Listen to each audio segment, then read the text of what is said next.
কোনো ব্যক্তি যদি রাত্রিবেলা ইশারের নামাজের পরে ঘুমানোর আগে, ইশার নামাজের পরে ঘুমানোর আগে কেউ যদি 30 আয়াত বিশিষ্ট সূরাতুল মুলক প্রত্যেক দিন তেলাওয়াত করে, আল্লাহর নবী সাল্লাল্লাহু আলাইহি সাল্লামকে জিবরাইল বলছেন, ইয়া রাসূলুল্লাহ, তার কবরটা হবে জান্নাতের বাগান। জোরে বলেন না সুবহানাল্লাহ।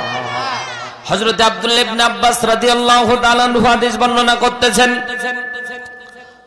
তিরমিজি শরীফের মধ্যে হাদিস এসেছে, বিশ্ব নবী সাল্লাল্লাহু আলাইহি সাল্লামের দলিল কত সাহাবী আব্দুল্লাহ ইবনে আব্বাস রাদিয়াল্লাহু তাআলা আনহু বর্ণনা করতেছেন, নবীজি, ইয়া রাসূলুল্লাহ, ইয়া হাবিবাল্লাহ, ও পয়গম্বর, আপনি যেই ঘটনা আমাদের সামনে আপনি বর্ণনা করলেন, এই ঘটনা কি আমরা অন্যান্য লোকদের মাঝে বিতরণ করব কিংবা বলবো? আল্লাহর নবী সাল্লাল্লাহু আলাইহি সাল্লাম ডাকতে বলেন, সাহাবী, আমি যেই ঘটনা তোমাদেরকে বর্ণনা করলাম, ঘটনা সারা বিশ্বময় তোমরা প্রচার করে দিবা। তিরমিজি শরীফের হাদিসের মধ্যে পয়গম্বর আমার উল্লেখ করে, আব্দুল্লাহ ইবনে আব্বাস রাদিয়াল্লাহু তাআলা আনহু বর্ণনা করে, মানুষকে যখন মৃত্যুবরণ করে মানুষকে কবরের মধ্যে রেখে আসা হয়। কথা জোরে বলেন ঠিক না বেঠিক? আল্লাহর নবী ডাকতে বলে, মানুষের যখন মৃত্যু ঘনিয়ে আসে, মৃত্যু যখন হয়ে যায়, মানুষটারে যখন কবরের মধ্যে রেখে দিয়ে আসা হয়, ওই মানুষকে কবরে রাখার সাথে সাথে ফেরেশতা মুনকার নাকির তার সওয়াল জবাব করার জন্য মুনকার নাকির ফেরেশতাকে আল্লাহ রাব্বুল আলামিন কবরের মধ্যে পাঠায় দেয়। জোরে একবার বলেন না আল্লাহু আকবার।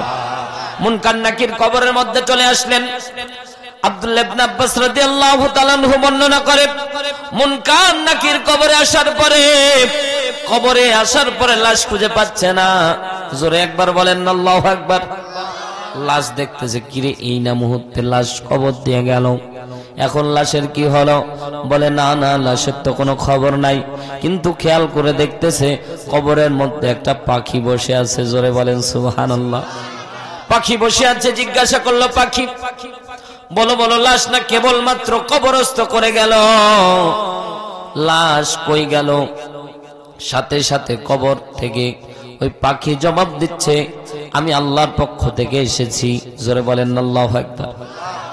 আমার ডানার নিচে লাশকে আমি ঘুমায়া রেখেছি, আমার ডানার ভিতরে আছে। আল্লাহ তাআলার পক্ষ থেকে আমি এসেছি।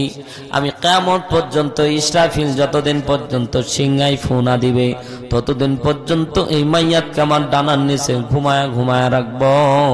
ওই জায়গার মধ্যে থাকবে, কোনোদিন তারে ডিস্টার্ব করতে দেওয়া যাবে না, কোনো সময় তাকে নামতেও দেওয়া যাবে না। আমি পাখি তার জিম্মাদার হিসেবে আসি। প্যারা নবী আমার ডাক দিয়ে বলে, উম্মতেরা শুনে নাও, নরমাল একটি আমল তোমাদের কাছে অনেক সহজ মনে হয়, আমার আল্লাহর পক্ষ থেকে সূরাতুল মুলক যে ব্যক্তি আমল করবে, ওই সূরাতুল মুলক ওই কবরের ভিতরে পাখি হয়ে থাকবে। লিল্লাহে তাকবীর। সম্মানিত ভাইরা আমার, গভীর মনোযোগ দেন। ঘন্টার পর ঘন্টা আলোচনা শুনে মজা নিয়ে চলে গেলে চলবে না। মাঝে মাঝে দুই একটা আমল নিয়ে যাইতে হবে, আমল করে জিন্দেগি পাল্টাইতে হবে। কারণ ওয়াজ শোনার নাম ওয়াজ কামিয়াবি না, ওয়াজ শোনার নাম কামিয়াবি না, ওয়াজ মানার নাম কামিয়াবি। কথা জোরে বলেন ঠিক কি না? সম্মানিত ভাইরা আমার, দিলের কানটা লাগিয়ে শোনেন, আপনার আমার মৃত্যু হবে কি হবে না? আস্তে বলেন। যারা বলতেছেন না মনে হয় হবে না, ও ভাই, সবার মৃত্যু হয়ে যাবে। এখানে অনেক বাবাজি বসে আছে, নিজ হাতে নিজের বাবার লাশটা কবরে রেখে এসেছি। ঠিক না বেঠিক বলে? নিজ হাতে নিজের মায়ের লাশটাকে কবরে রেখে এসেছি, নিজ হাতে নিজের বোনের লাশটাকে কবরে রেখে এসেছি, নিজ হাতে নিজের ভাইয়ের লাশটাকে কবরের মধ্যে রেখে এসেছি। মুসলমান, একটাবার চিন্তা করে দেখলেন না? গত বছর, ও ভাই, গত বছরের আগের বছর, আমি গত বছরও বলেছিলাম, মনে আছে আমার, আমি যখন গত বছরের আগের বছর আমার এক বন্ধু মারা গেছিল ঠান্ডার সময়। আমি বন্ধুর লাশটাকে রাত্রিবেলায় যখন কবর দিতেছিল, আমি কৌতূহলী কবরের মধ্যে নামলাম। জীবনে অনেক জানাজা পড়িয়েছি ভাই, কোনোদিন কবরে নামিনি। অনুভূতি কি এটা জানি না, কারণ আলেম ওলামা যারা আছে এরা দাঁড়ায় থাকে, দোয়া দুরূদ করতে থাকে, এরা কবরে নামে না। কথা জোরে বলেন ঠিক না বে ঠিক? কবরের মধ্যে নামলাম, নামার পরে রাত্রিবেলা যখন লাশটাকে কবরের মধ্যে রাখতেছিলাম, এ মুসলমান, জিন্দেগি আপনার আমার বড় না, অল্প হায়াতের জিন্দেগিতে চলে যাওয়া লাগবে ভাই। পরকালীন জিন্দেগিতে যদি সফল হয়ে যান, আপনার জন্য কামিয়াবি। জোরে বলেন না সুবহানাল্লাহ। লাশটাকে যখন কবরের মধ্যে নামাচ্ছিলাম, লাশ যখন কবরের মধ্যে রাখা হয় ভাই, বাস্তবতা এমন, আগে নিজের হাতটা মাটিতে ঠেকে, কথা বলতে হবে, হানা একটু সারা দেন। যখন লাশটাকে কবরের মধ্যে রাখলাম, কবরের মধ্যে আমার হাতটা আগে মাটির মধ্যে ঠেকে গেল, কলিজার মধ্যে ধাক করে একটা ধাক্কা লাগলো। হারে কত ঠান্ডা মাটি, রাত যত গভীর হবে দেখবেন মাটি তত ঠান্ডা হয়ে যায়, শীতল হয়ে যায়। এ মুসলমান একটু দিলের কানটা লাগিয়ে শুনবেন। কবরের মধ্যে যখন ওই রাখতেছিলাম, যখন কবরের মধ্যে হাতটা ঠেকে গেল, মাটিগুলি এত পরিমাণে ঠান্ডা, কলিজার মধ্যে আঘাত লাগে। হারে ওই যে মাটির মধ্যে আমি রেখে গেলাম, মাটির মধ্যে রেখে আমরা চলে আসতেছি 3.5 হাত কাপড়, কই ল্যাপটপ কোনো কিছু দেওয়া হলো না। আজকে ঠান্ডার দিন ভাই, বাড়ির মধ্যে চলে গেলে দেখবেন কত প্রকার পোশাক, এই যে শরীরের মধ্যে দেখেন কতগুলো দামি পোশাক। ও পর্দা নিশি মা বোনেরা, দিলের কানটা লাগিয়ে শোনেন, আল্লাহ রব্বুল আলামিন বান্দাকে বলছে, বান্দারা দুনিয়ার মধ্যে তুমি কামিয়াবি হাসিল করবা, পরকালে জান্নাত পাবা, এজন্য তোমাকে বারবার করে সতর্ক করে দেওয়া হয়। আমার আল্লাহ ডাক দিয়ে বলেন, লিতুখরিজান নাসা মিনাল যুলুমাতি ইলান নূর। জোরে বলেন না আল্লাহু আকবার। কেউ জবান বন্ধ রাখা যাবে না, একবার 2 হাত আকাশের দিকে উঁচু করে বলেন আল্লাহু আকবার। সূরা ইব্রাহিম 1 নম্বর আয়াতের শেষ অংশে আল্লাহ ডাক দিয়ে বলেন, লিতুখরিজান নাসা মিনাল যুলুমাতি ইলান নূর। বান্দা, তোমার দুনিয়ার সফলতা কামায়ের জন্য আমি আল্লাহ দুনিয়া পাঠায় নাই। এই বান্দা, দুনিয়া কামাই করবা ততটুক যতটুক করলে আল্লাহরে ভুলে যাওয়া যাবে না। দুনিয়া কামাই করবা ততটুক যতটুক করলে রাসূলের বিরোধিতা হবে না। দুনিয়া কামাই করবা ততটুক যতটুক করলে তুমি পরকালে সফলতা পাবা। জোরে বলেন সুবহানাল্লাহ। দুনিয়ার মধ্যে টাকা না থাকলে দাম দেবে না, ঠিক না বে ঠিক? জোরে বলেন। ও ভাই, টাকা যার আছে বাহাদুরি তার। অনেক সময় এই লাভবান ব্যক্তিরা, টাকাওয়ালা ব্যক্তিদের কাছে যখন ধার চাওয়া হয়, অনেক ব্যক্তি আছে ভাই এই সুযোগে লাভের টাকা নেই। আসতে বলেন, আসতে বলেন, কেউ শুনে ফেলবে তো ভাই। সুদের ছাড়া কেউ বর্তমানে কর্জে হাসানা দান করে না, কথা জোরে বলেন, ঠিক না বে ঠিক? কর্জে হাসানার কেউ দিতে চাই না। মুসলমান, দিলের কানটা লাগিয়ে শুনবেন, দুনিয়ার সফলতা বড় না, পরকালীন সফলতা আমার আল্লাহর কাছে অনেক বেশি। মুসলমান ভাইরারে আমার, আল্লাহ রাব্বুল আলামিন ডাক দিয়ে বলছে, লিতুখরিজান নাসা মিনাজ যুলুমাতি ইলান নূর। অন্ধকার থেকে আলোর পথে আনার জন্য, বেদিশা মানুষগুলিকে আলোর পথ দেখানোর জন্য, জাহান্নামী মানুষগুলিকে জান্নাতের পথ দেখানোর জন্যই আমি কোরআনুন নামে নূর নাজিল করেছি। জোরে বলেন সুবহানাল্লাহ। আল্লাহ রাব্বুল আলামিন বলেন, ওয়া নুনাজ্জিলু মিনাল কুরআনি মা হুয়া শিফাআ ওয়া রাহমাতুল লিল মুমিনিন।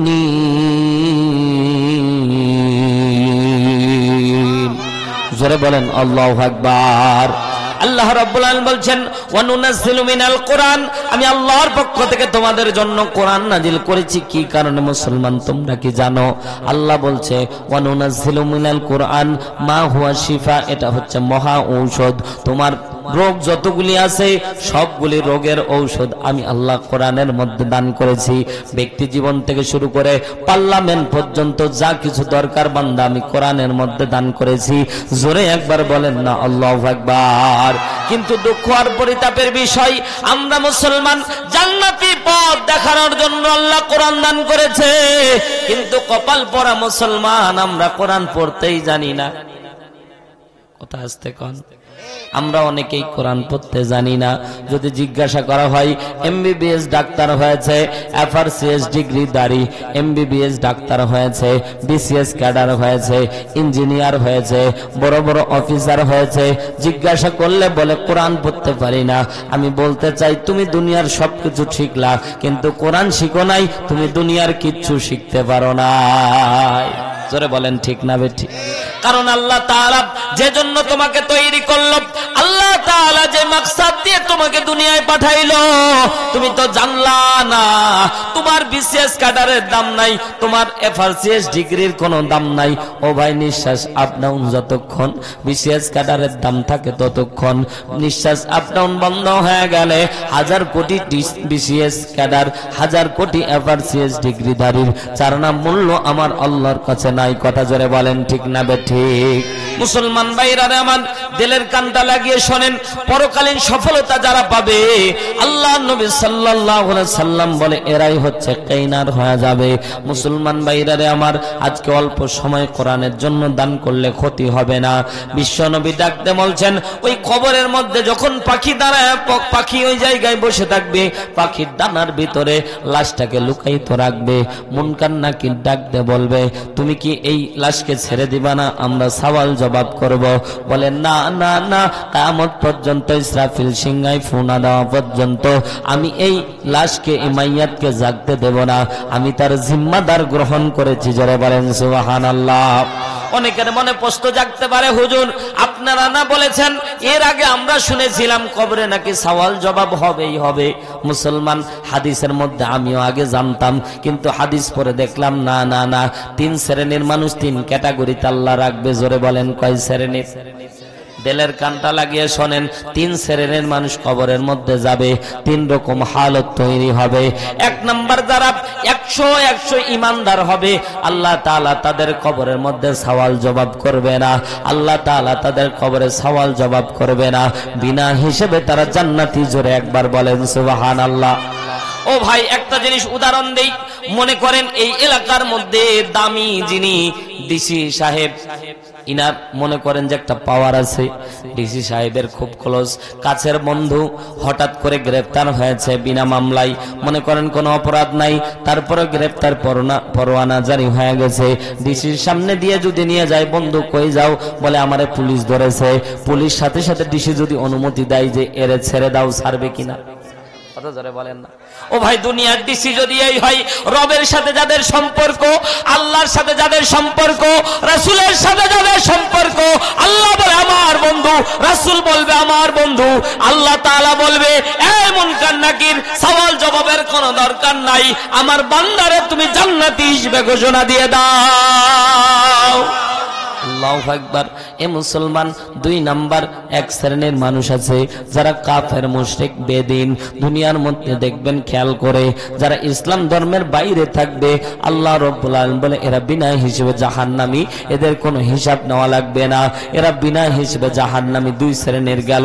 3 নম্বরে, আপনার আমার মতো দুর্বল ইমানদার, মাঝে মাঝে নামাজ পড়তো না, মাঝে মাঝে নামাজ পড়তো না, মাঝে মাঝে রোজা রাখতো, মাঝে মাঝে রাখতো না, মাঝে মাঝে সুদ খায়, মাঝে মাঝে খায় না, মাঝে মাঝে বেপরদায় চলে, মাঝে মাঝে পর্দায় চলে।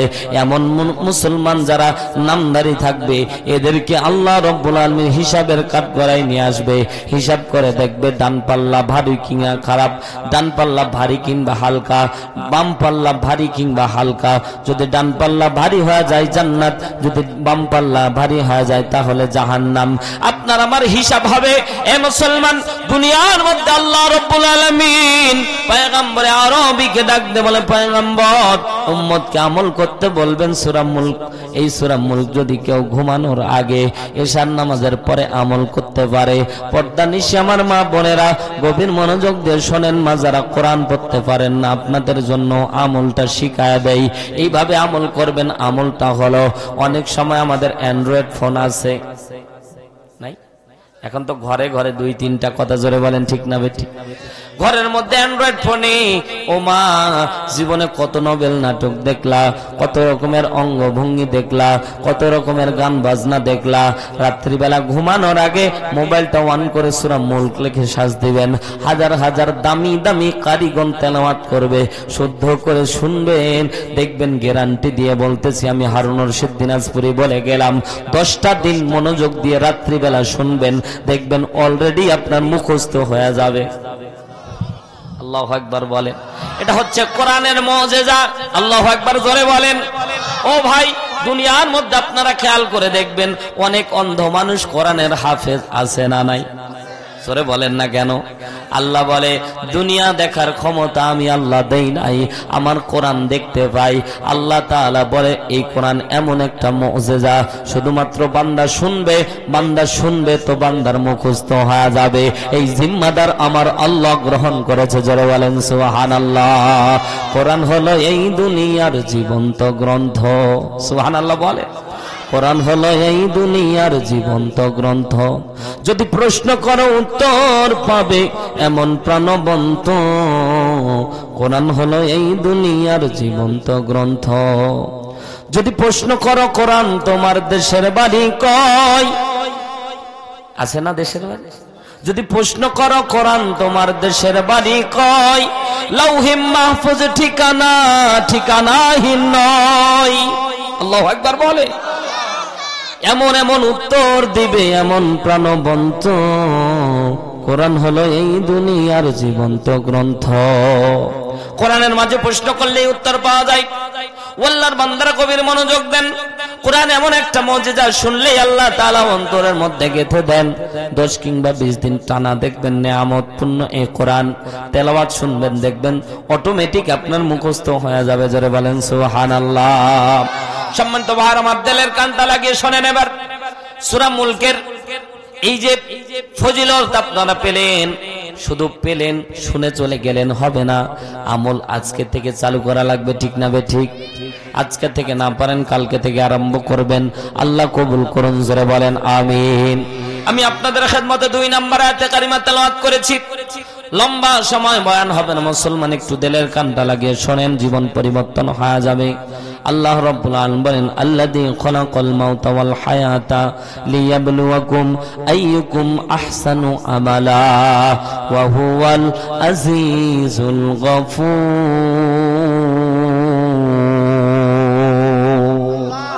হয় নাই? জোরে একবার বলেন না আল্লাহু আকবার। আল্লাহ রাব্বুল আলামিন বলেন আল্লাযী, তিনি সেই সত্তা যিনি। আল্লাযীর ফাইল হলো আল্লাহ। আল্লাহ রাব্বুল আলামিন ডাকতে বলে আল্লাযী, তিনি সেই সত্তা যিনি খলাক, সৃষ্টি করেছেন, মাউতা মৃত্যু, ওয়াল হায়াতা, তারপর হায়াত দান করেছে, লিয়াবলুয়াকুম, কেন জানো? মৃত্যু আর হায়াতের খেলা আল্লাহ কেন খেলাইলো? আল্লাহ তাআলা বলে লিয়াবলুয়াকুম আইয়ুকুম আহসানু আমালা। আমি আল্লাহ দেখতে চাই ভালো আমল কারা করে আর খারাপ আমল কারা করে। ভালো আমলের পরীক্ষা করার জন্য আল্লাহ রাব্বুল আলামিন দুনিয়ার মধ্যে আপনারে আমারে পরীক্ষার জন্য পাঠিয়েছে। ভাই, সম্পদ দিয়েছে আল্লাহ পরীক্ষা করার জন্য।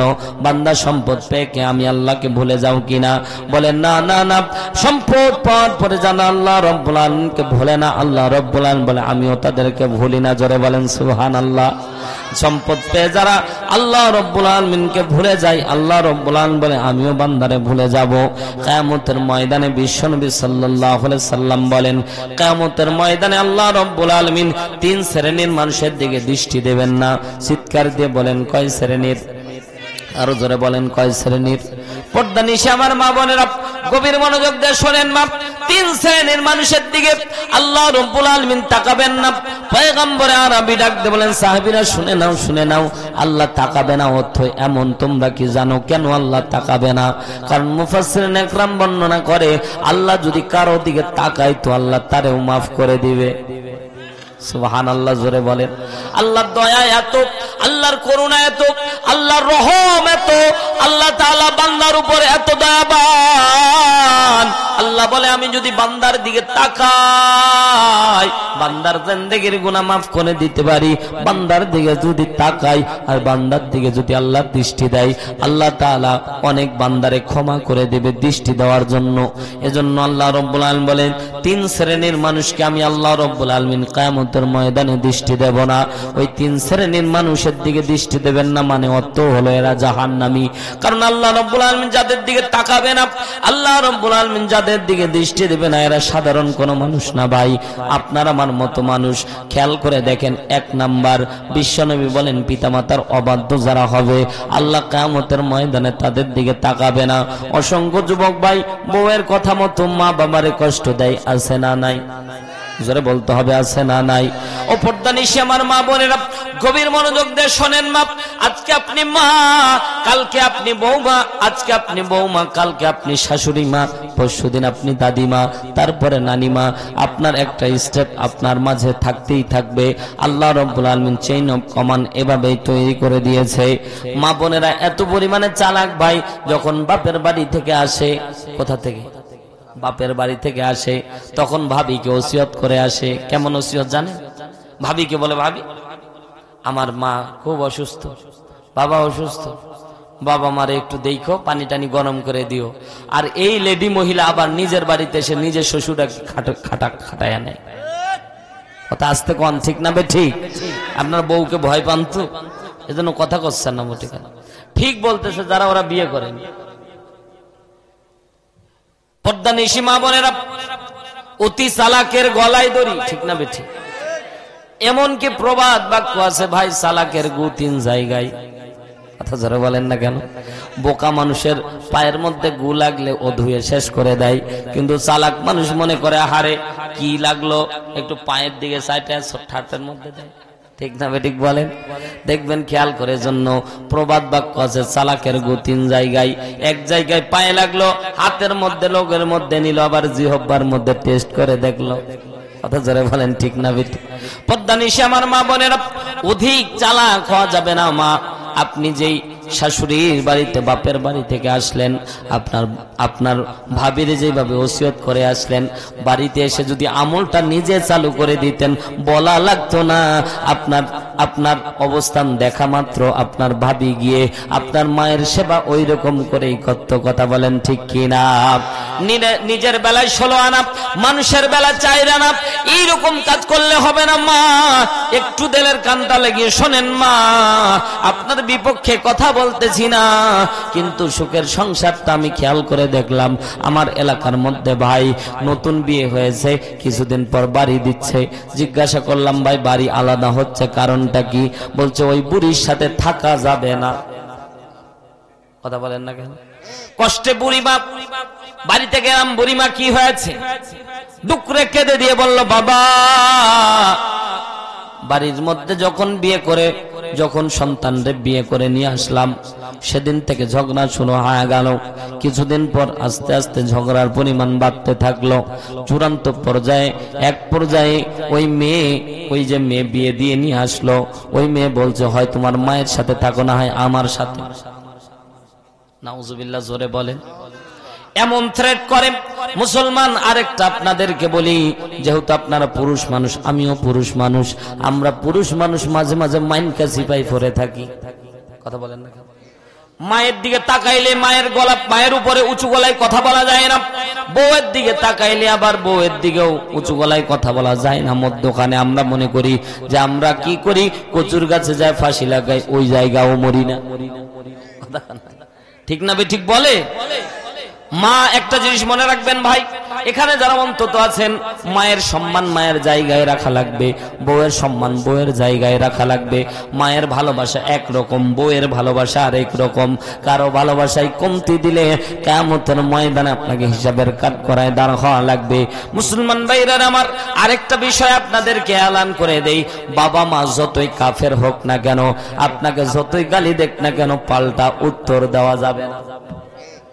খেয়াল করবেন, বাবা মা বৃদ্ধ হয়ে গেছে, ভুল ভাল বলতেছে, আপনি রাগান্বিত হয়ে যাচ্ছেন, কিন্তু ভুলে গেছেন ভাই, আজ থেকে যখন আপনি ছোট্ট ছিলেন, কোলের মধ্যে ছিলেন, সন্তান বাবাকে জিজ্ঞাসা করে বাবা ওটা কি, বলে ওটা চাঁদ। আবার কিছুক্ষণ পরে জিজ্ঞাসা করে বাবা ওটা কি, বলে চাঁদ। আবার কিছুক্ষণ পরে জিজ্ঞাসা করে বাবা ওটা কি, বলে চাঁদ। বাবা কোনোদিন ধমক দেয় নাই, বেটা বারবার চাঁদ বলতেছি। কথা বুঝে থাকলে জবাব দেন, ঠিক না বেঠিক? কিন্তু বাবা মা যখন বৃদ্ধ হয়ে যায়, জিজ্ঞাসা করে বাবা কে আসলো বাড়ির মধ্যে, বলতেছে আমার শাশুড়ি এসেছে। আবার কিছুক্ষণ পর জিজ্ঞাসা করে বাবা কে হলো, বলে আমার শাশুড়ি এসেছে। আবার যখন তৃতীয়বার জিজ্ঞাসা করে বাবা কে এসেছে, কয় তোর বাপ এসেছে। 2-3 বার বললে সন্তান রেগে গেল। ও সন্তান, তুমিও একদিন উঁচু স্বরে বারবার বাবারে জিজ্ঞাসা করেছিল, কিন্তু বাবা জবাব দেয় নাই, বাবা রাগ করে নাই, বাবা ঠিকই উত্তর দিয়েছিল। কিন্তু না না না, তুমি রাগান্বিত হয়ে গেলা। এজন্য আল্লাহ কোরআনের মধ্যে সূরা বানী ইসরাঈলের 23 নম্বর আয়াতে আল্লাহ ডাক দিয়ে বলে, ওয়াকাযা রাব্বুকা আল্লা তা'বুদু ইল্লা ইয়্যাহু ওয়া বিল ওয়ালিদাইনি ইহসানা। জোরে বলেন আল্লাহু আকবার। আল্লাহ তাআলা বলছে, বান্দা আমি আল্লাহ রব্বুল আলামিনের পরে বাবা মারে স্থান দান করেছি। এ বান্দা বাবা মারে ভুলে গেলে চলবে না। মুসলমান 1 নাম্বার পয়েন্ট আলোচনা করতেছি, ভুলে গেলে চলবে না। কারণ বাবা মা যদি কষ্টে থাকে, আপনি কোশ্চিনকালেও জান্নাতে প্রবেশ করতে পারবেন না। বাবা মা যদি কষ্টে থাকে, আপনি কোশ্চিনকালেও জান্নাতে প্রবেশ করতে পারবেন না। বাবা মা যদি বদদোয়া দেয়, কোশ্চিনকালেও আপনার মরণের সময় কালেমা নসিব হবে না। এটা সাধারণভাবে নিলে হবে না। এ পর্দানিশী মা বোনেরা, গভীর মনোযোগ দিয়ে শোনা লাগবে। মা খালি পর্দানিশী মাদেরকে ওয়াজ করব তা কিন্তু না, একটু গভীর মনোযোগ দিয়ে আপনারাও শোনেন। পর্দানিশী যারা মা আছে, যারা শাশুড়ি আছে, একটা জিনিস যদি মাথায় রাখতো, আজকে পুরো সংসারগুলি শান্তিতে পরিপূর্ণ হয়ে যেত। সেটা হলো, শাশুড়িরা যদি নিজের মায়ের মতো শাশুড়িকে মা মনে করতো, তাহলে কোনোদিন ঝগড়া লাগতো না। আবার নিজের শাশুড়িরা যদি ওই বৌমাদেরকে বৌমা না মনে করে নিজের কন্যা মনে করতো, কোনোদিন ঝগড়া লাগতো না। কথা জোরে বলেন, ঠিক না বে ঠিক? কিন্তু বৌমাকে দেখ, বৌমা আবার শাশুড়ি মাকে দেখে আলাদা চোখে, এই জন্য তো ঝগড়া লাগে ভাই, এই জন্য তো বাড়ি আলাদা হয়ে যায়। এই যুবক ভাইয়েরা, পায়ে হাত ধরে তোমাকে অনুরোধ করে যাই, বাবা মারে কষ্ট দিলে কোনোদিন জান্নাত পাওয়া যাবে না। হযরতে আলকামার ঘটনা আপনারা জানেন, আমি বলবো না। হযরতে জুরাইজ রাহমাতুল্লাহ আলাইহির একটা ঘটনা আপনাদেরকে ওয়াকিয়া উল্লেখ করি। দারুণ একটা ওয়াকিয়া, বুখারীর হাদিসের মধ্যে বিশ্বনবী বর্ণনা করতেছেন। গাজাখুরি গল্প না, বলবো না। যতক্ষণ কথা বলবো কোরআন এবং হাদিসের রেফারেন্স দিয়ে দিয়ে কথা বলবো। বিশ্বনবী সাহাবীদেরকে বলছেন, সাহাবীরা, হযরতে জুরাইজ আল্লাহু ওয়ালা ছিল বনি ইসরাইলের মধ্যে। আল্লাহু ওয়ালা আবেদ বান্দা ছিল। 24টা ঘন্টা ইবাদত করার জন্য একটা নির্জন এলাকার মধ্যে একটা খানকা তৈরি করেছিল। খানকার মধ্যে ইবাদত করে। হযরতে জুরাইজের মা ছিল, বৃদ্ধা মা ছিল। বৃদ্ধা মায়ের খাদ্য খাবার পৌঁছে দিত হযরতে জুরাইজ। হঠাৎ করে বৃদ্ধা মা একদিন হযরতে জুরাইজের সাক্ষাৎ করার জন্য খানকায় আসলো। ইবাদত লয়ে আসার পরে হযরতে জুরাইজকে দরজার মধ্যে নক করলো। জুরাইজ তখন নামাজরত অবস্থায় ছিল। জোরে বলেন আল্লাহু আকবার। হযরতে জুরাইজ নামাজ পড়তেছিল। এখান থেকে মাসআলা বের হবে, গভীর মনোযোগ দেন। আল্লাহর নবী সাল্লাল্লাহু আলাইহি সাল্লাম সাহাবায়ে কেরামকে ডাকতে বললেন, সাহাবীরা শুনে নাও। হযরতে জুরাইজ নামাজরত অবস্থায় আছে। মনে মনে চিন্তা করলো, হারে এই মুহূর্তে যদি আমি নামাজ ছেড়ে দেই, আল্লাহর সাথে বেয়াদবি হয়ে যাবে। আবার যদি মায়ের ডাকে সাড়া না দেই, তাহলে ওই দিকেও বেয়াদবি হয়ে যাবে। বলেন তো, নামাজ ছাড়বে কি ছাড়বে না? ছাড়ার দরকার ছিল? ছিল না? ওই জায়গায় তখনও এইরকম ফতোয়া নাজিল হয় নাই। মুসলমান ভাইরা আমার, এই জায়গায় একটা মাসআলা শুরুতে আপনারে বলে দিই। ফরজ নামাজ বাদ দিয়ে, জোরে বলেন কোন নামাজ? ফরজ নামাজ বাদ দিয়ে সুন্নাত কিংবা নফলের নিয়ত করে আল্লাহু আকবার বলে দাঁড়াবেন। বাহির থেকে যদি বাবা মা আপনারা ডাক দেয়, আগে বাবা মার ডাকে সাড়া দিবেন, তারপর এসে নামাজ পড়বেন। সুবহানাল্লাহ, জোরে বলেন। তাহলে কত দামি, কত দামি। এই মুসলমান গভীর মনোযোগ দেন। হযরতে জুরাইজ এমনটা ভাবে নাই। হযরতে জুরাইজ নামাজ কন্টিনিউ করেছেন, মনে করেছেন আল্লাহর দরবার থেকে চলে গেলে কেমনটা হয়। তাদের নামাজ তো আর আমাদের মতো ছিল না, ঠিক না বে ঠিক বলেন? আমরা নামাজ পড়লে পায়ের মধ্যে একটা মশা পড়লে জিন্দা ফেরত যেতে পারে না। ঠিক না বে ঠিক? আর তারা নামাজের মধ্যে দাঁড়াইলেই দুনিয়াবি কোনো খেয়াল তাদের মাঝে থাকতো না। হযরতে আলীর পায়ে তীর বেঁধে গেছে, আলীর পায়ে তীরে হাত দিলে ছটপট করতেছে, কাটা কবুতরের মতো ডাক দিয়ে চিৎকার দিচ্ছে, কিন্তু হযরতে আলীর তীর খুলতে পারতেছেন না। আল্লাহর নবীর কাছে তথ্য চলে গেল।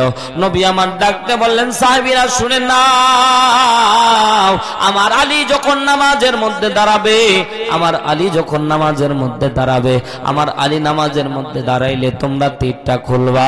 সাহাবীরা বললেন, ইয়া রাসূলুল্লাহ, নামাজের ঘাটতি হয়ে যাবে, নামাজের মাঝে আলী যদি চিৎকার মারে কেমনটা লাগবে? আল্লাহর নবী বললেন, আমি যা বলতেছি তা করো। হযরত আলী নামাজের মধ্যে দাঁড়ায় গেল, সুন্দর করে তীর খুলে নেওয়া হয়েছে। হযরত আলী সালাম ফিরানোর পরে পায়ের দিকে তাকায় দেখতেছে, পায়ে ব্যান্ডেজ পর্যন্ত করে দেওয়া হয়েছে।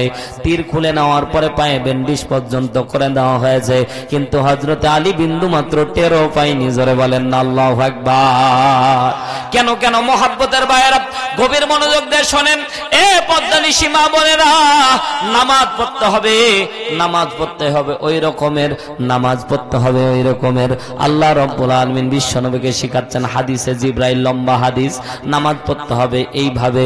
আল্লাহর নবীকে জিবরাইল বলছেন, ইয়া রাসূলুল্লাহ, আপনি যখন নামাজের মধ্যে দাঁড়াবেন, আল্লাহ তাআলা আপনার সামনে দাঁড়ায় আছে। সরে বলেন না সুবহানাল্লাহ। আপনি যখন নামাজের মধ্যে দাঁড়াবেন, আপনার সাথে কে, সামনে কে দাঁড়ায় আছে? জোরে জোরে জোরে বলেন, আরো জোরে বলেন, কে? আল্লাহ দাঁড়ায় আছে। এ মুসলমান, আল্লাহ যদি কারো সামনে দাঁড়ায় থাকে, সে কি এদিক ওদিক নড়তে পারে ভাই? সরে বলেন না কেন? এমপি মন্ত্রী সামনে দাঁড়াইলেই তো কত বিনয় হয়ে দাঁড়ায় থাকেন, অথচ আল্লাহর সামনে দাঁড়াচ্ছেন, কোনো ভরক্ষেপ নাই। হযরতে জিবরাইল বলছেন, ইয়া রাসূলুল্লাহ, আল্লাহকে যদি আপনি দেখতে না পান, তাহলে এটা মনে করবেন আল্লাহ আপনারে দেখতেছে। আল্লাহু আকবার, জোরে বলেন। মুসলমান ভাইরা আমার, কাটা কাটা ভাবে কথাগুলি শোনেন, ঈমান বেড়ে যাবে।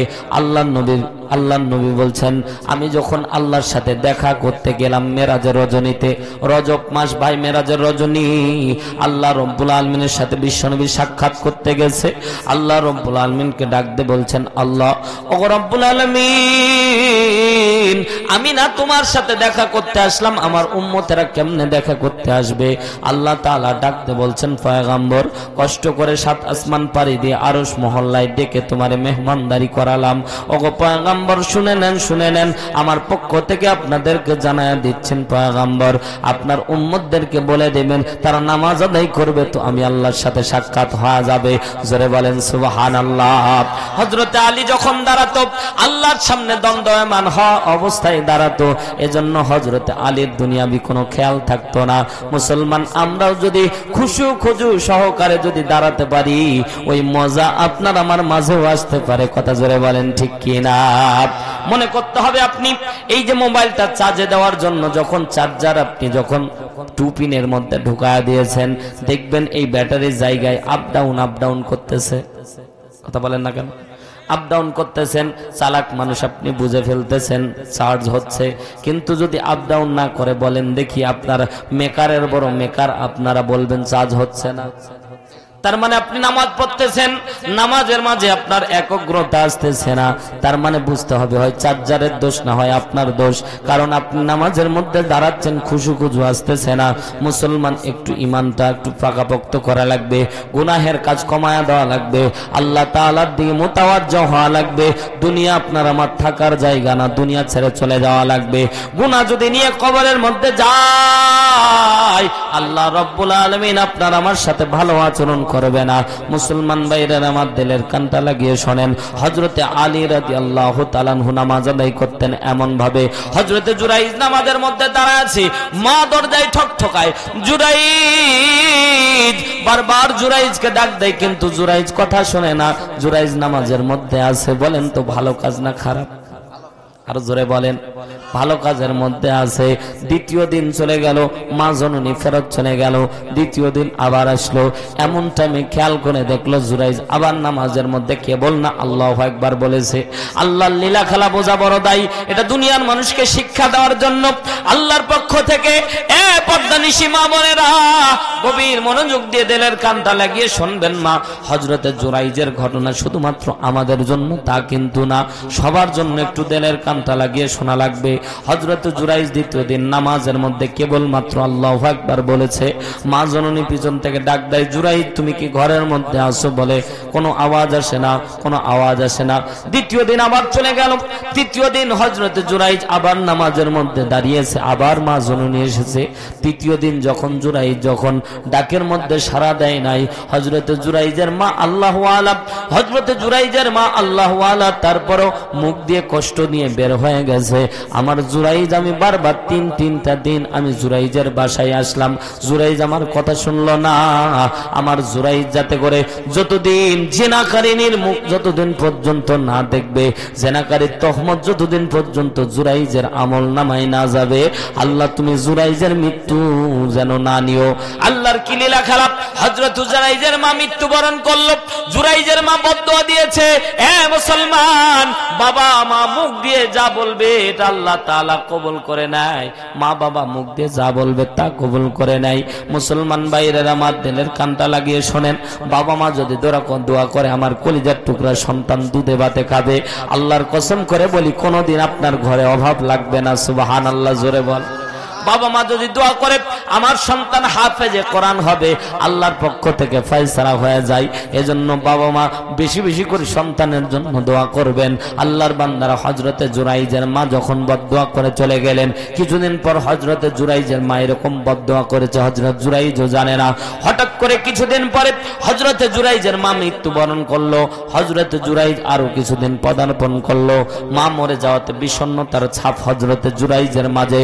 কিন্তু খেয়াল করে দেখলো, এলাকার মধ্যে যতই ইমানদার থাকুক না কেন, খেয়াল করে দেখবেন কিছু মানুষ মহব্বত করে, কিছু মানুষ বিরোধিতা আছে না নাই? সরে বলেন না কেন? এই যে মাদ্রাসা, আমার কলিজার টুকরা মোস্তফা ভাই সহ, এই যে মাদ্রাসা যখন তৈরি হয়, আলেম তৈরির কারখানা যখন তৈরি হয়, ভালো মানুষও থাকে, আবার কিছু মানুষ বিরোধিতা করে। জোরে বলেন না কেন? হযরতে জুরাইজের ভালো আমল দেখে অনেক ব্যক্তিরা হিংসা করতেছে এলাকার মধ্যে। হযরতে জুরাইজকে কিভাবে শায়েস্তা করা যায়, আল্লাহর লীলা খেলা বোঝা বড় দায়। হযরতে জুরাইজ রহমাতুল্লাহ আলাইকে, হযরতে জুরাইজকে শায়েস্তা করার জন্য এক পর্যায়ে একটা রাখাল একজনের সাথে জিনা করলো, বাচ্চা পয়দা হলো। বাচ্চা যখন ভূপিষ্ঠ হলো, হযরতে জুরাইজকে শায়েস্তা করার জন্য ওই মহিলাটাকে এক সামনে দাঁড় করানো হলো। মহিলাকে টাকা দিয়ে দেওয়া হলো। মহিলাকে বলা হলো, মহিলা বলবা যখন আমরা তোমাকে প্রশ্ন করব গ্রামবাসীর সামনে কে তোমার সাথে অপকর্ম করেছে, সাথে সাথে তুমি বলবা জুরাইজ। বলেন দেখি, এলাকার মধ্যে রটে গেল, এলাকার মধ্যে রটে গেল। জুরাইজকে আমরা আল্লাহু আলা মনে করতাম, জুরাইজকে আমরা খুব আল্লাহ ভক্ত মনে করতাম।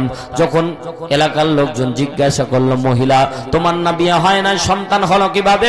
সাথে সাথে মহিলা ডাক দিয়ে বলল, জুরাইজ আমার এই সর্বনাশ করেছে। ও আল্লাহর বান্দারা, একটা জিনিস মনে রাখবেন, যে যত যাকে ভালোবাসে তার ঘৃণা তত দ্রুত তৈরি হয়। এলাকার ইমাম সাহেবকে খুব ভালোবাসেন, কিন্তু এলাকার ইমাম যদি একটা এরকম দুর্ঘটনা ঘটায় দেয়, মুসলমান ওই এলাকার ওই ইমামকে কিন্তু আপনারা জুতার মালা পরাবেন। ঠিক না বে ঠিক বলেন? এটাই নিয়ম ভাই, দুনিয়ার নিয়ম এইরকম। যে যাকে যত বেশি ভালোবাসে অন্তর থেকে তার প্রতি ঘৃণা তত বেশি তৈরি হয়। মুসলমান ভাইরারে আমার, লোকজন এলাকার লোকজন বলল কত বড় আল্লাহওয়ালা মনে করেছি। আর এটা এমন একটা তহমত ভাই, যত বড় আল্লাহওয়ালা দাবি করেন না কেন, আপনার কথা শোনার আগে এক উপার মায়ের হয়ে যাবে। ঠিক না বে ঠিক বলেন? মহিলা বলার সাথে সাথে হযরতে জুরাইজের ইবাদত লয় ভেঙে দেওয়া হলো। হযরতে জুরাইজ রাহমাতুল্লাহ আলাইহির ইবাদতখানা ভেঙে দেওয়ার পরে হযরতে জুরাইজকে তারা বেদম হারে মার দিল, রক্তাক্ত করে দিয়েছে সারা শরীর। হযরতে জুরাইজ এক পর্যায়ে আস্তে আস্তে ডাক দিয়ে বলছে, এলাকার মানুষেরা তোমরা তো আমারে মার দিলা, কিন্তু তোমরা কি জানো কি আমি কে? আমি আমার পরিচয় কি? আমি হচ্ছে জুরাইজ। আল্লাহর ইবাদত ছাড়া দুনিয়াবি কোনো চিন্তা আমার মাঝে নাই। কোনদিন জেনা করার নিয়ত, জেনা করা তো দূরের কথা, জেনার নিয়ত অন্তরের মধ্যে নিয়ে আসি নাই।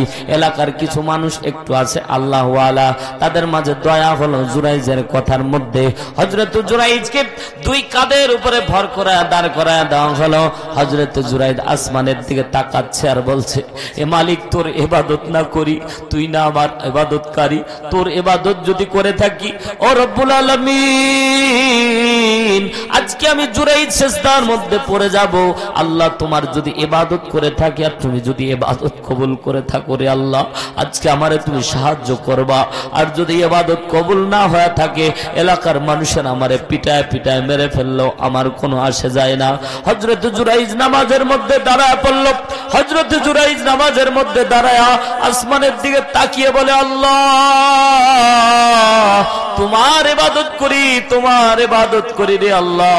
কোনদিন জেনে বুঝে কোনো অপরাধ করি নাই, তারপরেও এমন শাস্তি কেন তুমি দিলা? মনের মধ্যে কেমন জানি একটা অনুভূতি কাজ করতেছে। হযরতে জুরাইজ বারবার করে চোখটা বন্ধ করে তাকাচ্ছে, রে আল্লাহ কোন অপরাধের কারণে এমন শাস্তি দিলা, কোন অপরাধের কারণে এমন শাস্তি দিলা? হযরতে জুরাইজ আসমানের দিকে তাকায়, চোখটা বন্ধ করে চোখের পানি ছেড়ে হযরতে জুরাইজ কান্না করে আর বলে, আল্লাহ কি অপরাধ করলাম, কোন অপরাধের কারণে তুমি শাস্তি দিলা রে আল্লাহ? ও রব্বুল আলামিন কোন অপরাধের কারণে এমন শাস্তি তুমি দিলা? সাথে সাথে হযরতে জুরাইজকে আল্লাহ তাআলা বুঝায় দিল, তোমার মা জননী, তোমার মা জননী 3 দিন তোমারে ডাক দিয়েছিল, মনে আসেনি? বলছে হ্যাঁ আছে। তখন তোমারই না ইবাদত করতেছিলাম। জোরে বলেন আল্লাহু আকবার, আরো জোরে বলেন আল্লাহু আকবার। ও রব্বুল আলামিন তোমারই না ইবাদত করতেছিলাম। আল্লাহ বলে, বান্দা আমার ইবাদত করতেছিলা, কিন্তু মা জননী যখন 3য় দিন যখন বাড়ি থেকে যখন তোমার ইবাদত লয় থেকে চলে যাচ্ছিল, মা জননী বলেছিল, আমার জুরাইজ রে আল্লাহ তুমি যতক্ষণ পর্যন্ত জেনার তহমত তার অন্তরের মধ্যে না আসবে ততক্ষণ পর্যন্ত মৃত্যু দিও না, তোমার সামনে কিছুদিন পরে মৃত্যু হবে রে জুরাইজ। এজন্য মায়ের দোয়া কবুল হয়ে গেছে, মা যে দোয়া করেছে ওই দোয়া কবুল হয়ে গেছে। আল্লাহু আকবার, জোরে বলেন। এ যুবক ভাইয়েরা, মা বাবা যারা মা বাবারে কষ্ট দিয়েছে রে ভাই, চোখটা বন্ধ করে আজকে মায়ের কাছে গিয়ে ক্ষমা চাইবা, বাবার কাছে গিয়ে ক্ষমা চাইবা। কষ্ট হবে নাকি? আল্লাহর কসম করে বলি, বাবা মার কাছে ক্ষমা চাইতে দেরি হবে, বাবা মা ক্ষমা করতে দেরি করবে না। জোরে বলেন আল্লাহু আকবার। বাবা মা এমন একটা ম্যাগনেট ভাই, মা বাবার কাছে গিয়ে খালি মুখে বলতে দেরি হবে, মা অন্যায় করেছিলাম মাফ করে দাও, বাবা অন্যায় করেছিলাম মাফ করে দাও। আল্লাহর কসম করে বলি, বলতে দেরি হবে, মা বাবা বুকে জড়ায় নিতে দেরি করবে না। হযরতে জুরাইজ আসমানের দিকে তাকায়া বলে, এ আল্লাহ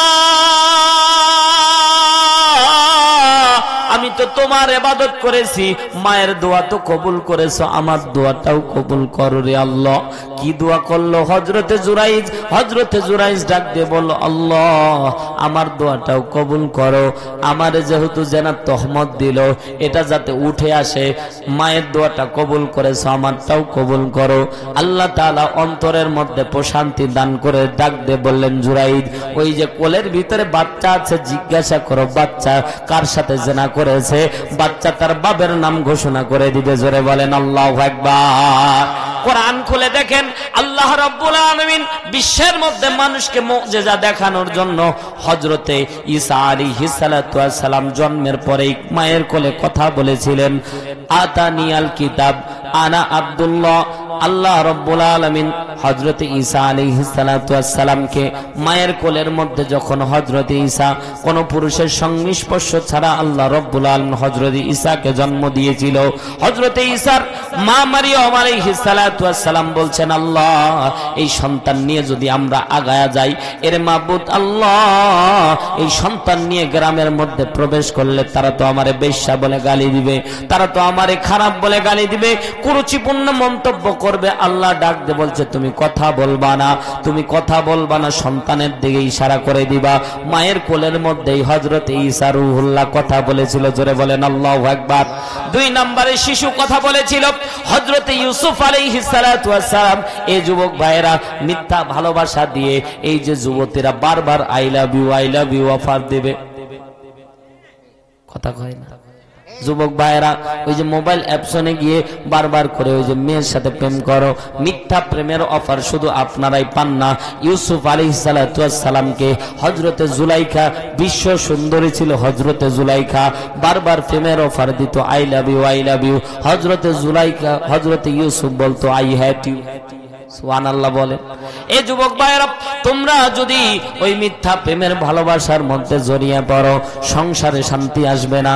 মুসলমান ভাইরা আমার দিলের কানটা লাগিয়ে শোনেন, হযরতে ইউসুফ যখন বারবার আই হ্যাভ টু বলে, হযরতে ইউসুফ আলাইহিস সালাতু ওয়াস সালামকে বেকায়দায় ফেলানোর জন্য 10টা তাফসীর ইবনে আশুরের ভিতরে বর্ণিত হয়েছে। হযরতে ইউসুফ আলাইহিস সালাতু ওয়াস সালামকে বন্দী করে 10টা দরজার মধ্যে বড় বড় তালা লাগায়া অন্ধকার প্রকোষ্ঠের মধ্যে নিয়ে যে হযরতে ইউসুফ আলাইহিস সালাতু ওয়াস সালামের সাথে তার অবৈধ সম্পর্ক করার জন্য কাপড় খুলবে ভাব তৈরি হয়েছে। এমন সময় হযরতে ইউসুফ আলাইহিস সালাতু ওয়াস সালাম আল্লাহর আসমানের দিকে তাকায়া বলে, আল্লাহ তুমি যদি আমারে এই জায়গা থেকে রক্ষা না করো, পৃথিবীর কোনো শক্তি নাই আমারে রক্ষা করতে পারে। কারণ মহিলাদের চক্রান্ত ইন্না কুন্না আযীম বলা হয়েছে, শয়তানের চক্রান্তকে দুর্বল বলা হয়েছে, কিন্তু মহিলার চক্রান্ত সর্বোচ্চ ঘোষণা দিয়েছেন কে? জোরে বলতে হবে। ঘোষণা দিয়েছেন আমার আল্লাহ। মুসলমান ভাইরা আমার, পদ্মা নিশি আমার মা বোনেরা, ঘোষণা দিয়েছে আমার আল্লাহ। ইন্না কুন্না আযীম বলে ঘোষণা দেওয়া হয়েছে। মুসলমান ভাইরা আমার, আল্লাহর পক্ষ থেকে, এটা আল্লাহর পক্ষ থেকে, আল্লাহ রাব্বুল আলামিন। এগুলো লাগবে না ভাই? আল্লাহর পক্ষ থেকে আল্লাহ রাব্বুল আলামিন হযরত ইউসুফ আলাইহিস সালাতু ওয়াস সালাম দরজার দিকে তাকায় দেখছে বড় বড় তালা। জিবরাইলকে বলছেন, জিবরাইল আর দেরি করো না, আমার ইউসুফ যেহেতু রহমতের দিকে তাকিয়েছে, ওই দরজার দিকে দৌড় মারবে, আমার ইউসুফ দৌড় মারবে, তুমি জিবরাইল তালাগুলি খুলে দেওয়া। আরো জোরে বলেন না সুবহানাল্লাহ। মুসলমান ভাইরা আমার, হযরত ইউসুফ আলাইহিস সালাতু ওয়াস সালাম যখন দৌড় মেরেছে, হযরতে জুলাইখা মনে করেছে, আহারে যতই দৌড় মারো আশিক আমার দরজা পার হইতে পারবা না। কিন্তু জুলাইখা জানে না রহমতের দরিয়ার মধ্যে জোশ মেরেছে হযরতে ইউসুফ। এজন্য রহমতের দিকে যদি আপনারা দৌড় দেন, আল্লাহ বলে বান্দা আমার দিকে দৌড় দিবে, আমি রহমতের খোল আগায়া নেই, আমার রহমতের দিকে বান্দা দৌড় দিবে, আমি আল্লাহ বান্দার রহমতের কোলে তুলায় নি। জোরে বলেন সুবহানাল্লাহ।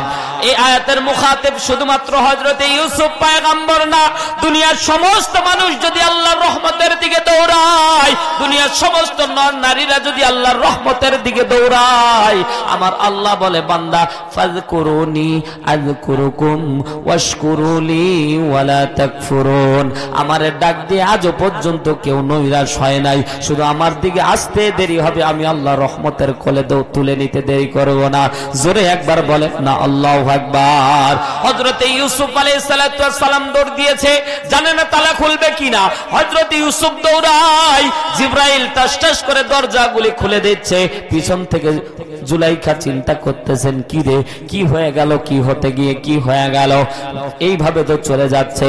পিছন থেকে জুলাইখাও দৌড় মেরেছে আশিককে ধরার জন্য, পিছন থেকে দৌড় মেরেছে আস্তে আস্তে টাস টাস করে, 1টা 2টা 3টা 4টা 5টা 6টা 7টা 8টা 9টা দরজা খুলে গেছে। 10ম দরজা হঠাৎ করে দেখতেছে খুলতেছে না। দরজার কাছাকাছি যখন গেছে, আল্লাহর লীলা খেলা বুঝা বড় দায়।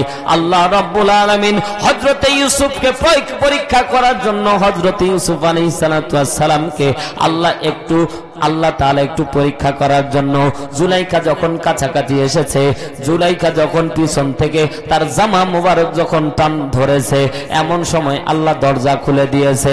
আজিজে মিশর সহ 2-3 জন দাঁড়ায় আছে। সাথে সাথে দেখতেছে হযরতে ইউসুফ আলাইহিস সালাতু ওয়াস সালামের পিছন থেকে জামা ছিঁড়া হযরত ইউসুফ আলাইহিস সালাতু ওয়াস সালাম হাঁপাইতে হাঁপাইতে পড়ে গেছে। জুলাইখা এসে চোখের মধ্যে অনেকে আছে থুপ দিয়ে পানি দেয়, ঠিক না? মায়া কান্না আছে। আল্লাহর বান্দারা জুলাইখা এসে এক পর্যায়ে কান্না শুরু করে দিল। আজিজে মিশরকে ডাকতে বলছে, আজিজে মিশর, তোমার এই যে তোমার সুন্দরী বউয়ের ইজ্জত হরণ করার জন্য ইউসুফ চলে গিয়েছিল ঘরের মধ্যে, ঘরের দরজার তালাগুলি লাগায় দিয়েছিল, কিন্তু ভাই পরিবেশ ব্যতিক্রম। আজিজে মিশর তাকায় দেখতেছে পরিবেশ ব্যতিক্রম। ইউসুফ আগে দৌড়ায়, জুলাইখা পিছন থেকে ধরার জন্য দৌড়ায়। সুবহানাল্লাহ বলে। কিন্তু অনেক সময় জানার পরেও ভাই, দোষী জানার পরেও অনেক সময় নীরব হয়ে থাকা লাগে। কত জোরে বলেন না কেন? দেখবেন বউয়েরা দোষ করেছে, তারপরেও চুপ করে থাকা লাগে। কথা বলেন ঠিক কিনা? আজিজে মিশর তাকা আছে, দেখতেছে আমার বউয়ের দোষ, তারপরেও না এক পর্যায়ে বলছো হযরতে ইউসুফের কলার ধরে চাপ দিয়ে ধরেছে, তোমার জেলখানার মধ্যে নিয়ে যাওয়া হবে।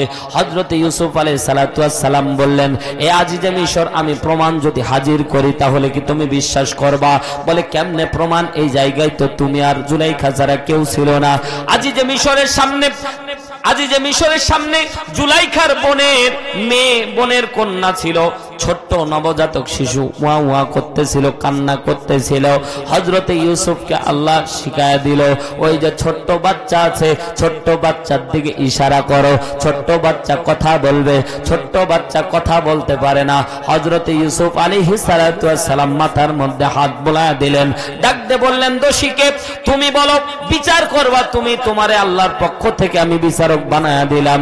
সাথে সাথে ওই ছোট্ট বালক বলতেছে, ছোট্ট বাচ্চা বলতেছে, যদি ইউসুফের জামা যদি সামনের দিক থেকে ছিঁড়া থাকে তাহলে ইউসুফ দোষী, পিছন দিক থেকে ছিঁড়া থাকলে জুলাইখা দোষী। আল্লাহু আকবার, জোরে বলেন। আপনাদেরকে বুঝাচ্ছিলাম ছোট বাচ্চারা কথা বলতেছে। এক নাম্বার কথা বলেছিল হযরতে ঈসা আলাইহিস সালাম, দুই নাম্বার কথা বলেছিল হযরতে ইউসুফ আলাইহিস সালাতু ওয়াস সালামের সামনে, তিন নাম্বার আরেকজন ছোট্ট সন্তান কথা বলেছে। জোরে বলেন আল্লাহু আকবার। সম্মানিত ভাইরা, আমার দিলের কানটা লাগিয়ে শোনেন, আল্লাহর নবী সাল্লাল্লাহু আলাইহি সাল্লাম বলেন, ইবনে কাসির তৃতীয় খণ্ড 117 নম্বর পৃষ্ঠা, ইবনে কাসির তৃতীয় খণ্ড 117 নম্বর পৃষ্ঠার মধ্যে ঘটনা উল্লেখ আছে। আল্লাহর নবী সাল্লাল্লাহু আলাইহি সাল্লাম বলেন, ফেরাউনের দাসী ছিল মাসেতা, এই মাসেতার সন্তানগুলিকে যখন জিন্দা জ্বালায় দেওয়া হচ্ছিল, ছোট্ট নবজাতক শিশু, কোলে কোলে শিশু বলতেছিল, মারে ওটা সামনের দিকে তোমরা তেলের কড়াই দেখতেছো মা, ওটা তেলের কড়াই না রে মা, ওটার মধ্যে লাভ দিতে দেরি হবে, জান্নাত পেতে দেরি হবে না। জোরে বলেন সুবহানাল্লাহ। ঘটনা বলা আমার উদ্দেশ্য না, শুধু বলতেছিলাম চারজন শিশু কথা বলেছিল, আল্লাহর পক্ষ থেকে চারজন শিশু কথা বলেছিল।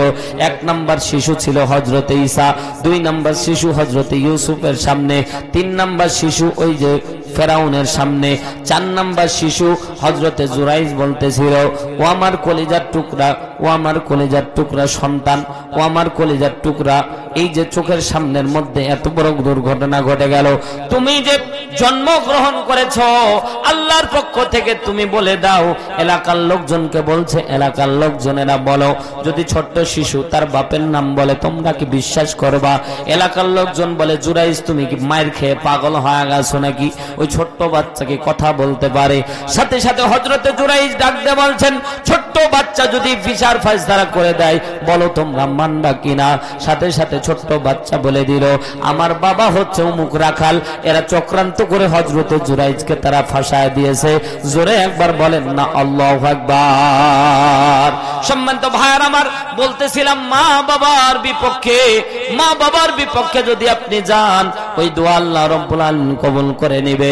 এজন্য মা বাবার বিরোধিতা করা যাবে না। কথা জোরে বলেন ঠিক কি না? সম্মানিত ভাইয়ের আমার, দুই নাম্বার, আল্লাহ রাব্বুল আলামিন দৃষ্টি নিক্ষেপ করবেন না যারা নেশাদার দ্রব্য পান করেন, যারা নেশাদার দ্রব্য পান করেন। তিন নাম্বার, আল্লাহ রাব্বুল আলামিন দৃষ্টি দেবেন না যারা দুনিয়ার মধ্যে সুদী কারবারের সাথে যুক্ত থাকে, আল্লাহ রাব্বুল আলামিন তাদের দিকে দৃষ্টি দিবেন না। এই হাদিসের মধ্যে তিনটা বস্তু আল্লাহর নবী বর্ণনা করেছেন। এক নম্বরে পিতামাতার অবাধ্য, দুই নম্বরে কেউ যদি নেশাদার দ্রব্য পান করে, তিন নাম্বার কেউ যদি সুদের ব্যবসা করে, সুদের সাথে জড়িত তিন প্রকার থাকে। যারা সুদের সাথে জড়িত থাকে, যারা নেয়, যারা দেয় এবং যারা সাক্ষীদাতা, যারা গ্রহীতা লিখে, চারজনকে আল্লাহ রাব্বুল আলামিন কিয়ামতের ময়দানে হিসাবের কাঠগড়ায় এনে তাদেরকে জাহান্নামী ঘোষণা করে দিবেন। জোরে বলেন নাউযুবিল্লাহ। যদি জান্নাতে যেতে চান, পরকালে নাজাত পেতে চান, মুসলমান সুদ ছেড়ে দেওয়া লাগবে, নেশাদার দ্রব্য পান করা ছেড়ে দেওয়া লাগবে। তিন নাম্বার, বাবা মার সাথে অসৎ ব্যবহার করা যাবে না, কারণ দুনিয়া আপনার আমার থাকার জায়গা না, দুনিয়া ছেড়ে চলে যাওয়া লাগবে। কথা জোরে বলেন ঠিক কি না? দুনিয়া থাকার জায়গা নয় রে, দুনিয়া থাকার জায়গা নয়, না ফেরার দেশে যাইবা একদিন ফেসে, না ফেরার দেশে যাইবা একদিন ফেসে, আর তো ফিরাইবা না ও দুনিয়া থাকার জায়গা নয়। কথা জোরে বলেন ঠিক কি না? নাকের কাছে জীবন তোমার, মরণ ঘাড়ের পিছে, প্রাণ পাখি দিলে ফাঁকি, সবই তোমার মিছে। জোরে বলেন ঠিক কি না? নাকের কাছে জীবন তোমার, মরণ ঘাড়ের পিছে, প্রাণ পাখি দিলে ফাঁকি, সবই তোমার মিছে। চোখ বুঝিলে একবার তুমি, হায় রে চোখ বুঝিলে একবার তুমি, আর তো ফিরা আইবা না। দুনিয়া থাকার জায়গা না, দুনিয়া থাকার জায়গা নয় রে দুনিয়া, দুনিয়া থাকার জায়গা নয়। কথা জোরে বলেন ঠিক কিনা? মুসলমান ভাইরা আমার, আল্লাহ রাব্বুল আলামিন বলেন আল্লাযী খালাকাল মাউতা ওয়াল হায়াতা লিয়াবলুয়াকুম আইয়ুকুম আহসানু আমালা। এক নাম্বার এই জায়গায় কবরের মধ্যে যাওয়ার এক নাম্বার আমল পেলাম। কেউ যদি সূরা মুলক তেলাওয়াত করে, আল্লাহ তার কবরের মধ্যে একটা পাখি পাঠাবে, ওই পাখি কিয়ামত পর্যন্ত আপনার জিম্মাদারিতে রাখবে। জোরে বলেন সুবহানাল্লাহ। দুই নাম্বার আমলের কথা আপনাদেরকে বলে যাই, পর্দা নিশি আমার মা বোনেরা, একটা জিনিস মনে রাখবেন, আল্লাহ রাব্বুল আলামিন বলছেন লিয়াবলুয়াকুম আইয়ুকুম আহসানু আমালা। এই অংশের ব্যাখ্যা করতে গিয়ে মুফাসসিরিন একরাম বলে, আহামরি আমল আল্লাহ পছন্দ করে না, অল্প আমল যেটা আল্লাহর জন্য হয়ে থাকবে। জোরে বলেন কার জন্য? কেউ জবান বন্ধ রাখবেন না, বলেন না কার জন্য? আরো জোরে বলেন কার জন্য? পিছনের বাইরে এখনো মুখ খোলে না, আমি দেখতে পাচ্ছি। জোরে বলেন কার জন্য? একমাত্র আল্লাহর জন্য। আল্লাহ রাব্বুল আলামিন বলেন কুল ইন্নাস সালাতি ওয়া নুসুকি ওয়া মাহইয়ায়া ওয়া মামাতি লিল্লাহি রাব্বিল আলামিন। জোরে বলেন আল্লাহু আকবার। আল্লাহ বলছেন নিশ্চয় আমার, আল্লাহর নবী ডাক দিয়ে বলছেন বান্দারা শুনে নাও, শুনে নাও, আল্লাহর পক্ষ থেকে তোমরা একটা বদ আমল তোমরা ছেড়ে দেবা। জোরে বলেন কয়টা আমল? গীবত করা। জোরে বলেন কি করে? আরো জোরে বলেন। গীবত করা ছেড়ে দেওয়া লাগবে। এই একটা বদ আমল ছেড়ে দিতে পারলে দুনিয়া সফলতা, আখিরাতে কল্যাণ। জোরে বলেন না আল্লাহু আকবার। কারণ এই বদ আমল কেমন জানেন? গীবত হচ্ছে একটা সাধারণ ভাবে আমরা নিই, গীবতকারী কোনোদিন অপরাধ হিসেবে নেয় না। গীবত সবচেয়ে বড় গুনাহ কেন বলা হয়? কারণ গীবতকারী এটা ভালো মনে করেই করে, ঠিক না বেঠিক? জোরে বলেন। আমরা চায়ের স্টলে বসলে গীবত করি, পর্দা নিশি আমার মা বোনেরা 2 থেকে 3 জন এক কানে হলেই গীবত করে ফেলে। আল্লাহর কসম করে পর্দা নিশি মা বোনেরা দিলের কানটা লাগিয়ে শোনেন, মা 2 থেকে 3 জন মা এক কানে হলেই দেখবেন কারো না কারো গীবত নিয়ে ব্যতিব্যস্ত থাকে। কিছু না পারলেও স্বামীর গীবত করে, আছে না নাই? এর আগে বলেছিলাম স্বামীর গীবত কেমন করে করে। স্বামী যদি তাকে কোনো ভালো মন্দ জিনিস কিনে এনে না দেয়, তাহলে দেখবেন পাড়া প্রতিবেশীর সাথে গল্প করে, আমার স্বামী আমাকে কিচ্ছু কিনে দেয় না। জোরে বলেন ঠিক না বেঠিক? আমার স্বামী আমারে কিছুই কিনে দেয় না। ও মা, তোমারে যদি কিছুই কিনে না দিত, তুমি তো ন্যাংটা হয়ে থাকার দরকার ছিল, কিন্তু পরনে কাপড় তোমার আছে। এ মা, কথাগুলি দিলের কানটা লাগিয়ে শোনেন, খারাপ দিকে নিয়েন না। আপনার স্বামী আপনার জন্য যা এনে দিবেন এটাই আপনার নেয়ামত। জোরে বলেন সুবহানাল্লাহ। তাই বলে ঠকানো যাবে না। পরিবেশ অনুযায়ী আপনার সামর্থ্য যা আছে মেয়েদের জন্য ব্যবহার করবেন, কন্যাদের জন্য ব্যবহার করবেন, পরিবারের জন্য যা কিছু আপনি ব্যয় করবেন, এটা সৎকার থেকে বেশি সওয়াব আমার আল্লাহ দান করবে। জোরে বলেন সুবহানাল্লাহ। দান করলে যে সওয়াব, পরিবারের জন্য খরচ করলে তার ডাবল সওয়াব। বাড়ির জন্য বেশি বেশি খরচ করবেন, অপচয় করা যাবে না, অতিরিক্ততা করা যাবে না। পর্দা নিশি আমার মা বোনেরা গভীর মনোযোগ দিয়ে শোনেন মা, বুহতান অপবাদ এটা সবচেয়ে খারাপ একটা কবিরা গুনাহ।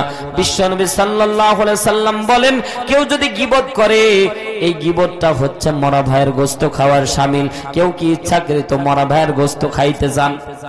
জোরে বলেন না কেন? এবার দেখেন গীবতটা কি, এটা শিকার দরকার আছে ভাই। গীবত আর বুহতান এটা হচ্ছে পারস্পরিক 2 ভাই।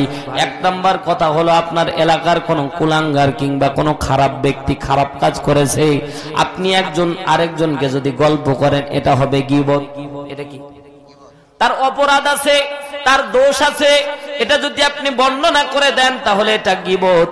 আর যদি আপনি বর্ণনা করেন, অপরাধী যদি সে না হয়, তাহলে হবে বুহতান অপবাদ। তাহলে দুইটাই দেখেন, আপনি একটা কাজ করতে গিয়ে হয় গীবত হবে, না হয় বুহতান হবে। আপনাদের উদাহরণ দিয়ে দিলেই বুঝতে পারবেন। খেয়াল করে দেখবেন, অনেক ব্যক্তি আছে বলে অমুক ব্যক্তি চুরি করেছে কলা, বলে না চুরি করেছে। তো ও যদি কলা চুরি করে থাকে তাহলে হবে গীবত। কথা কি বুঝেছেন? অপরাধ করার পরে আপনি সেটা তাকে না বলে অন্য কাউকে বলা, এটা কি বলেন বলেন বলেন, শিখে যান অন্তত আজকের একটা আমল, এটা হবে গীবত। 2 নাম্বার কথা হলো, সে যদি অপরাধটা না করে থাকে তাহলে হবে বুহতান, অপবাদ। আর অপবাদটা কত পরিমাণে খারাপ, জঘন্য অপরাধ আপনারা জানেন না। সূরা নূর 3 নম্বর আয়াত খুলে দেখবেন, আল্লাহ রাব্বুল আলামিন বলেন, কেউ যদি কাউকে অপবাদ দেয়, আল্লাহ রাব্বুল আলামিন বলেন, আল্লাহ তাআলা দুনিয়ার মধ্যে তার সাক্ষীদাতা যদি না থাকে, 4 জন সাক্ষী হাজির করা লাগবে। যদি সাক্ষীদাতা না থাকে তাহলে তাকে 80 দররা মারা লাগবে। জোরে বলেন কয় দররা? সাক্ষী যদি না থাকে, যে সে চুরি করেছে সাবেত করে, যদি না করে তাহলে তাকে 80 দররা মারা লাগবে। সম্মানিত ভাইয়ার আমার, এজন্য গীবত বুহতান করা যাবে না। আল্লাহ তাআলা আমাদেরকে গীবত এবং বুহতান থেকে পরিত্রাণ থাকার তৌফিক দান করুন। জোরে বলেন আমিন। সম্মানিত ভাইয়ার আমার, রাত অনেক গভীর হয়ে যাচ্ছে, এজন্য আজকে ঠান্ডার দিন, খুব একটা লম্বা আমি করব না, আর 2-1টা আমল বলে আমি শেষ করে দেবো ইনশাআল্লাহ। শারীরিক অবস্থা আমারও ভালো না, আর আসার পরে মাইক শুরুর দিকে, এখন মাইক আলহামদুলিল্লাহ শুরুর দিকে আমার গলা পুরোটাই ঠান্ডা করে দিয়েছে। শুরুর দিকে মাইক এমন টানা টেনেছে, যতক্ষণ কথা বললাম আল্লাহর কসম অন্য জায়গায় হলে আমি কথা বলতে পারতাম না। আপনাদের দোয়া আছে বিদায় এতক্ষণ কথা বলতে পারছি। আল্লাহু আকবার, জোরে বলেন না। সত্যিকারই কথা, অন্য জায়গায় আমি এর আগে এই ঘটনা এরকম ঘটেছে, শুরুতে মাইকে গলা ভেঙে দিয়েছে, শেষে আমি একদম কথা বলতে পারতেছিলাম না। আল্লাহর কাছে খালি দোয়া করতেছিলাম, আল্লাহ মহব্বতের মানুষগুলি সামনে, আল্লাহ কিছু না হলে একটু আমলের কথা বলার তৌফিক দিও। তো আল্লাহ তাআলা কণ্ঠটাকে ভালো করে দিয়েছে। আরো জোরে বলেন আল্লাহু আকবার। আপনারা দোয়া করেন, আমিও দোয়া করি, এজন্য তো বছরে একবার দেখা হয়। ও ভাই, 3-4টা আমলের কথা বলে আমি মুনাজাতের দিকে যাব। যারা তবারকের দায়িত্বে আছে তবারক নিয়ে চলে আসেন, তবারক দিয়ে দেন ইনশাআল্লাহ। যারা বাইরে এখনো ঘুরে বেড়াচ্ছেন চলে আসেন, আমি কিছু আমলের কথা বলতেছি, এতে তবারক দেখ। 11:20, 11:07 বাজে। প্রশ্ন আছে? প্রশ্নগুলো দেন, ওইগুলো বললে সময় শেষ হয়ে যাবে। সম্মানিত ভাইয়ার আমার, 3টা আমল দিয়ে। 1 নাম্বার, বিশ্বনবী সাল্লাল্লাহু আলাইহি সাল্লাম, বুখারীর সর্বশেষ হাদিস। বুখারীর কত নাম্বার হাদিস? সর্বশেষ হাদিস। ইউটিউবের মধ্যে সার্চ দিবেন অথবা গুগলের মধ্যে সার্চ দিবেন। বিশ্বনবী বলেন, খফিফাতানে আলাল লিসান সাকিনাতানে ফিল মিজান, সুবহানাল্লাহি ওয়া বিহামদিহি সুবহানাল্লাহিল আযীম। কেউ যদি এই আমলটা সকালে 1 বার, সন্ধ্যায়, সকালে 100 বার, সন্ধ্যায় 100 বার, জোরে বলেন কতবার? সকালে 100, সন্ধ্যায় কেউ যদি আমল করে, আল্লাহ রাব্বুল আলামিন কিয়ামতের ময়দানে বলছে, বাইনাস সামাওয়াতি ওয়াল আরদ, আসমান জমিনের ফাঁকা জায়গা সওয়াবে পরিপূর্ণ করে দিবেন। আর জোরে বলেন আল্লাহু আকবার।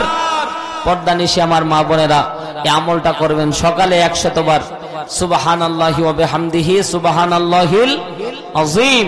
এই সকালে 100, সন্ধ্যায় 100। এটা কাজ করতেছেন বলতে পারবেন, কাজ করতেছেন, কাজ করতে করতে বলবেন, সুবহানাল্লাহি ওয়া বিহামদিহি সুবহানাল্লাহিল আযীম, সুবহানাল্লাহি ওয়া বিহামদিহি সুবহানাল্লাহিল আযীম। কারণ কাজ করেন হাত দিয়ে, পা দিয়ে, মুখ দিয়ে করেন না, মুখ দিয়ে বলতেই থাকবেন। 100 বার বলে দিবেন, সম্মান বুলন্দ করে দিবেন। বাইনাস সামাওয়াতি ওয়াল আরদ, আসমান জমিনের ফাঁকা জায়গা সওয়াব দিয়ে পরিপূর্ণ করে দেবে। সুবহানাল্লাহ। আপনারা একটু কাতারবন্দি হয়ে একটু বসেন। প্রশ্ন এসেছে আমাদের কাছে অনেকগুলি। 1 নাম্বার প্রশ্নগুলি উত্তর দিই, আর মাঝে মাঝে আমলের কথা বলি ইনশাআল্লাহ। আপনারা একটু কষ্ট করে লাইন দিয়ে বসে যান না মহব্বতের ভাইয়েরা। পৃথিবী আমার আসল ঠিকানা নয়, মরণ একদিন মুছে দেবে সকল রঙিন পরিচয়। পৃথিবী আমার আসল ঠিকানা নয়।